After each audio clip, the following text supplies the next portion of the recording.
আসসালামু আলাইকুম। সুপ্রিয় ২০২৬ সালের এসএসসি পরীক্ষার্থীরা, তোমরা যারা চট্টগ্রাম বোর্ড থেকে আজ বাংলা দ্বিতীয় পত্র পরীক্ষা দিয়েছো, তাদের জন্যই এই ভিডিওটি। এই ভিডিওতে তোমাদের বাংলা দ্বিতীয় পত্রের ৩০ টা এমসিকিউ এর সমাধান করে দেব। তো শিক্ষার্থীরা, তোমরা যারা আমাদের এই অ্যাপটি এখনো ইনস্টল করো নাই, তাড়াতাড়ি ইনস্টল করে নাও। এটার মধ্যে পরবর্তীতে যে পরীক্ষাগুলো হবে সেগুলোর সাজেশন দেয়া আছে। অ্যাপের লিংক কমেন্ট বক্সে দেওয়া থাকবে, সেখান থেকেও ইনস্টল করতে পারবে। শিক্ষার্থীরা, এখানে খেয়াল করো, ঘ সেট দেখানো হচ্ছে। এখানে তোমাদের যে সেটই আসুক না কেন, প্রশ্ন জাস্ট ওলটপালট থাকবে, তোমরা খুঁজে বের করে উত্তর মেলাবা। ১ নম্বর, তার মঙ্গল হোক, এটি কোন ধরনের বাক্য? অনুজ্ঞাবাচক। তারপর দেখো ৭ নম্বর, ৭ এর এখানে হবে ক নম্বর। তারপর ২ এর হচ্ছে খ নম্বরটা হবে। ৮ নম্বর, র কোন ব্যঞ্জন ধ্বনির উদাহরণ? কম্পিত ব্যঞ্জন। তারপর হচ্ছে ৯ নম্বর, বাংলা কার বর্ণের সংখ্যা কয়টি? ১০টি। তারপর হচ্ছে ৩ নম্বর, ইতর বিশেষ বাগধারাটির অর্থ কি? পার্থক্য। তারপর হচ্ছে লাউ শব্দটির পূর্ণ স্বরধ্বনি কোনটি? আহ, আ হবে এখানে, ক নম্বর।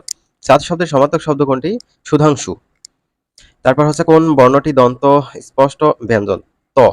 ৫ নম্বর, কোনটি ভূত শব্দের বিপরীত অর্থ প্রকাশ করে? ভবিষ্যৎ। তারপর ১২, এ বর্ণের স্বাভাবিক উচ্চারণ নিচের কোন শব্দে? দেশ। তারপর ৬ নম্বর, নিবৃত্ত ও নিভৃত শব্দজোড়ের মধ্যে মিল কোথায়? উচ্চারণে। দেন ১৩ দেখো এখানে, কোনটি শব্দের শেষে যুক্ত হয় না? উপসর্গ। ১৪ নম্বর, অপসংস্কৃতি শব্দের অপ উপসর্গটি কোন অর্থে ব্যবহার করা হয়? বিকৃতি।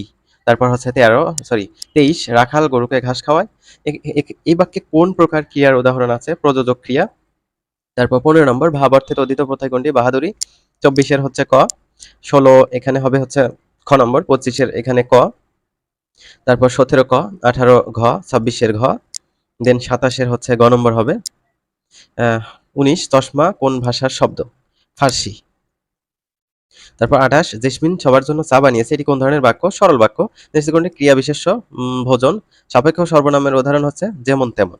তারপর ২৯ এর ঘ, ৩০ এর হচ্ছে গ নম্বর, ২২ এর হচ্ছে ক নম্বর। শিক্ষার্থীরা, এরকম ভিডিও পেতে চ্যানেলটি সাবস্ক্রাইব করে রাখবে। তো শিক্ষার্থীরা, কার কয়টা এমসিকিউ কারেক্ট হলো অবশ্যই কমেন্ট করে জানাবে। ধন্যবাদ।